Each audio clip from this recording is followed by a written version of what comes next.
Have y'all heard Megan Thee Stallion music?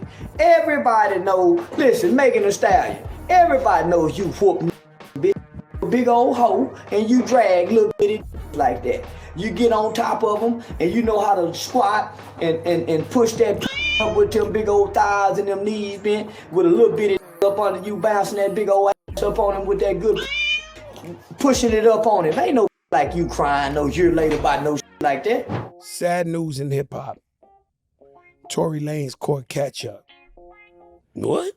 Tory Lanez got stabbed 14 times in the yard. Tory Lanez got stabbed up 14 times. They had to bring him to an outside hospital. Tried to murder him, hit in the back of his head, everything. Tory Lanez was allegedly attacked by a fellow inmate named Santino Castillo at California Correctional Institution, CCI. According to TMZ sources, the hip-hop star was in the yard of this Supermax state facility in California when he was attacked by another inmate. His injuries are said to be non-life-threatening. Just last week, he somehow shared this photo to Instagram and bragged about his new album dropping this summer. She took my heart, filled it with nothing. He looked cock diesel. He's with the brothers in the yard. And this week, he got stabbed up. And last week I was thinking, like, yo, he's comfortable. Like, this is real. This is American me. This is prison, like LA prison in the yard. To try to take his life. That wasn't just his slash. Yeah, hit up 14 times is severe. Yeah, that's severe. Back, both lungs collapsed, critical condition. This real Tory Lanez case is being revisited. Evidence came out showing that there was a 0.01% chance of the gun being in Tory Lanez's possession at any time in the car. It was actually shown that the passenger seat most likely had the gun, and in the passenger seat was somebody named Kelsey, who was Megan's best friend. According to the driver, Kelsey and Meg get out. Started arguing. And fighting. Kelsey pulls a hammer. Tory goes, grabs Kelsey, and the driver says he did not see who pulled the trigger, but the gun went off. For some, that changes absolutely nothing. For some, it changes everything. Many months later. No, listen. Yeah, man, listen. Ain't no old as you, talk like you, like you, dance like you, and as cocky as you. You ain't crying. Yeah, y'all with that bitch, please. He should have kicked you right off in your mother hand, cause they say you like to drink and you like to fight. You one of them big hoes that like you'll whoop everybody. Couldn't nobody whoop you. You was at the white girl party and you was showing that big old. Don't try to get that man in trouble and get him sent back to Canada where he can't come over here in the United States and make good music no more for us. You wrong. Everybody know you the kind of don't cry. So Tory Lanez, his legal team is claiming that they have a statement from a bodyguard of Kelsey's. Kelsey's was Meg's best friend, Meg Thee Stallion's best friend, claiming that he overheard some things that changes Tory Lanez sitting in jail, that Tory Lanez is not guilty and Kelsey is. They have new evidence. Lanez didn't shoot superstar Megan Thee Stallion, but it was instead her former best friend, Kelsey Harris. And they say Harris's one-time bodyguard, Bradley James, was spurred by conscience to come forward. The bodyguard said it's weighing too heavy on his conscience to not come up and speak out about this. Tory Lanez was impaled 14 times and has multiple hits put on him since this happened. Furthermore, unknown DNA was found on the weapon. However, they never tested Kelsey for her DNA, at least to anyone's knowledge. So many people are saying, why wouldn't Tory just come out and say that he's a rapper who doesn't believe in snitching? And he actually shouldn't have gotten more than 1 to 3 years in prison, even if he was taking the fall. However, he got 10 because they gave him an enhancement weapon charge, which they only use for severely dangerous criminals. Now with the hits also being put on him, Kelsey's bodyguard, Megan's best friend, came out and said, I can't hold this in anymore. Mr. James informed Unite the People that he was witness to the conversation Miss Harris had where she stated she had the gun, she fired it 3 times, Mr. Peterson grabbed her arm and knocked it down, and the gun fired 2 more times. In essence, Mr. Peterson never shot anybody. Never even touched that gun. Walter Roberts says the statement aligns with another witness who saw 2 women fighting. Any of y'all out there that believe that Tory Lanez picked up a gun while he was with 2 girls that he popped them both, said dance and shot her in the foot, I stand by, you're an idiot. I never left that. When women, something go wrong, the narrative now is to say black men are no good. Man, y'all embarrassing yourself. Y'all talking about the gods. You just don't understand. But one day, when it's time to understand, I believe that there's a force that's not gonna let you perpetrate. I believe if there is a God, he is watching, and when you perpetrate and jump on the side of good, it ain't gonna work. Lanez' lawyers say they've had the new evidence for months and were waiting on the appeals court to rule, but went public after he was stabbed in prison. The family and legal team insists Lanez was never given a fair trial, raising questions about the prosecution and investigation. No DNA, no fingerprints, missing bullet fragments. Despite those concerns, rapper Tory Lanez, whose legal name is Daystar Peterson, was convicted in connection to the 2020 shooting of fellow artist Megan Thee Stallion in the Hollywood Hills, which left her with injuries to her feet. Tory Lanez was sentenced to 10 years, a full decade behind bars. Diana London, a key figure behind the First Steps Act, publicly criticized the handling of the original case during a press conference in Los Angeles today. She says the case was paper thin and politics thick, alleging that prosecutors inflated weak charges and caved to media pressure. Her warning is if a celebrity can get railroaded, what chance does the average defendant have?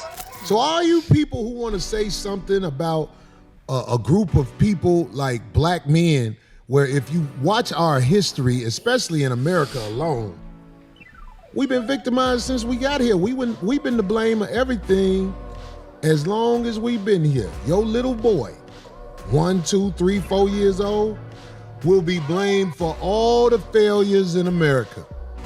That innocent baby, once he get of age, it's his fault everything bad happening. Just like you did his daddy, don't do him like that, because are allowed to pull that and claim womanhood as a weapon. Let me say that again. I want everybody to hear that. Claim womanhood as a weapon. They ain't never claiming womanhood for nothing but to weaponize against the brothers. Oh, he say all the time. I got the receipts to show I help my people. Where your receipts? Your receipts, I'm telling you, a lot of you women out there who claiming to be women, your receipts are gonna claim you only took from the hood. You only took from the hood. You took court cases. You did everything that was bad in the hood, but claim innocent victim. Ladies, gentlemen, and polite savages, you are now about to embark on a journey sure to anger feminists and modern women alike, especially those ladies who like to lie on stand, raise their right hand, swear on a stack of Bibles, and send an innocent man to the slam can. As always, we're only here to tell the truth, the whole truth, and nothing but the truth as we see it. And sometimes the truth is a struggle rapper harlot and her best friend, raising her right hand, lying through their teeth, violating the first commandment. So there's nothing left to do but get on up into it. Are you ready? Well, let's go. A woman's scorn is something to be aware of, and it's all fun and games until somebody's life is in danger. When somebody's in the slammer, getting stabbed up, poked up 14 times, double collapsed lungs, getting taken to intensive care to the infirmary, life on the line. And what if this man was innocent, wasn't even supposed to be in that situation in the first place? What if evidence came to light that lies and deceit, that a conspiracy in the worst case? The greatest trick that the devil played on man wasn't that he didn't exist. The greatest trick the devil played on man was to wrap himself in a package that a man could not resist. So my question is this: what's the compensation? What are we gonna do? What are we going to do about these situations? Ever since the Me Too movement, it seems that men have been getting sold up creek without a paddle. They caught all the perverts, but they want more because these ladies still feel like they need to settle the score. And why did they believe this woman so easily? Why was Meg so sympathetic? Why was her friend so sympathetic? When it came out that he was smashing them both, why were they so sympathetic? Because you see, the feminist jargon says that a woman can do whatever she wants to do. That Me Too movement, we will believe them. That fifth wave feminism, we will believe them. A man can say it's not me, we won't believe him I'm talking about Tory Lanez. And evidence has came out. People have stepped forward. They've stepped up and said that, hey, this man could not have did it. He could not have shot the gun. We always knew that Meg Thee Stallion was faulty in her testimony, but this is absolutely outrageous. What new evidence has come to light that you believe justifies a pardon from the governor for Daystar Peterson, Tory Lanez? Exculpatory evidence that we'll talk about how his justice was violated in the case that he's currently locked up for, the Meg Thee Stallion case.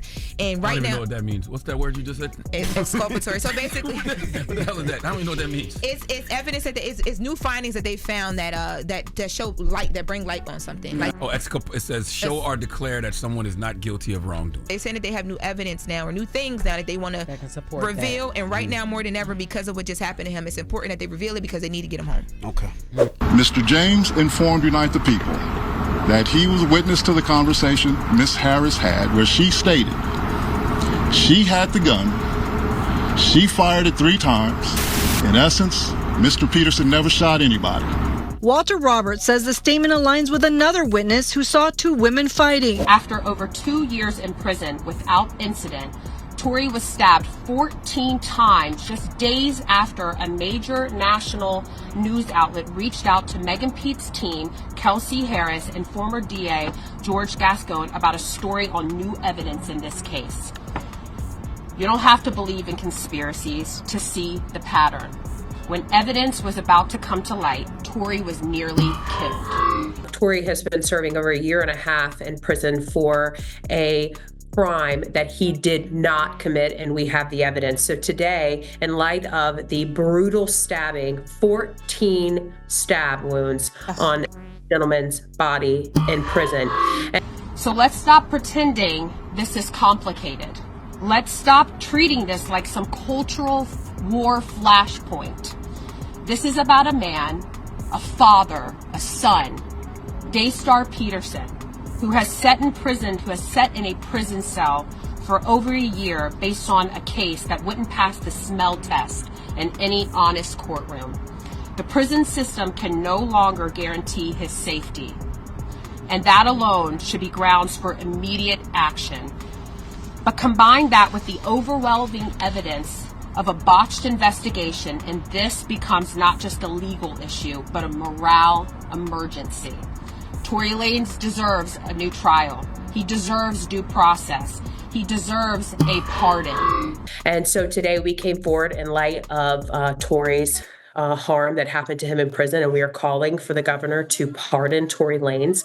The evidence is very clear that he is an innocent man, and at this point, we do not believe that the system is able to protect him, and he's innocent, so he needs to be released. There's no reason why he needs to continue to be in there. You see, polite savages, the Meg Thee Stallion case is the reason why a lot of men just can't force themselves just to straight up and down believe all women without any due process, without any search mechanisms. I want everybody to just remain critically sound in their thought process. When you see something that doesn't make sense, it just doesn't make sense for a reason. If somebody can't make it make sense to you, if after you look at it from all angles, after you logically break down the situation and say, hold on a second, something just isn't right, don't rest on your laurels. Don't think that it's just gonna be okay and it's not your responsibility, because most likely something just isn't right. And for you sick sycophants out there, the folks who want to just jump off the deep end automatically, looking for your next hashtag, your next movement, your next march, your next this, your next that, shut up. You folks are the scourge of the earth. You will put an innocent man in jail and celebrate about it. And not one of you are going to come back and say, hey, let's take this guy out. Not one of you folks who were sitting there celebrating the fact that Tory Lanez got 10 years and we're saying it wasn't enough. Not one of you, after this evidence comes out, after this appeal goes through, when everything flushes out in the end, and if he does come free, allegedly, if he is freed, not one of you are going to say anything except you still believe that he's guilty, because logically it doesn't make sense to you in your mind, because you made up your mind already. You're dug into your position. You're in a sunk cost fallacy. You believe it so much that you won't let yourself believe anything different.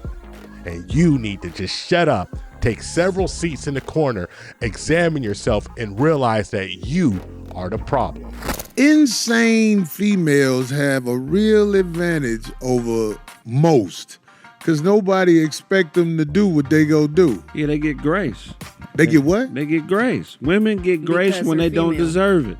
Because we gotta earn grace. What you saying is deep. That's why it blew my mind when you said it. They get grace off GP, don't they? Oh yeah. Any woman can ruin any man's life for a period of time. Because no matter what she say, no matter how off kilter, how deep in it is, people gonna give her the benefit of the doubt, because especially black men, because we viewed as predators, and we always start in a hole. We gotta climb our way out. And you be damn near destroyed before people want to accept the truth. Tory leaves the studio, goes to Kylie Jenner's house, is having a blast, think he about to get the foursome popping off. What's more likely, that Tory was just so angered in that car that he took Kelsey's gun and shot her? Why?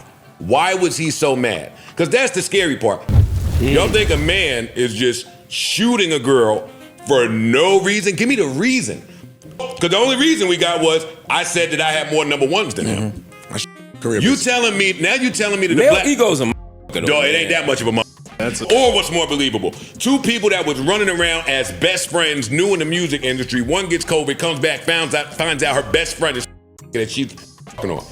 And they drunk and high. And this just was about to get some Kylie Jenner. We just left there. We made him leave. Hey, get out the pool. Come on, you come with us.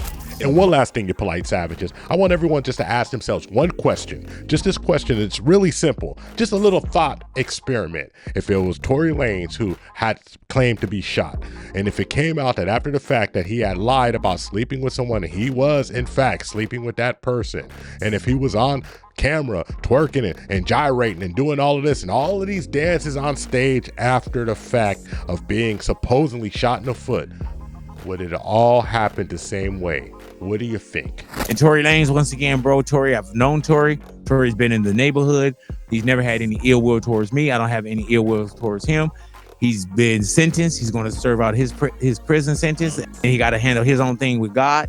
I just wish him the best, and I wish him his life, and I wish him safety. Rapper's father, Sunstar Peterson, says his son is recovering remarkably well, but recounted the story Lanez told him.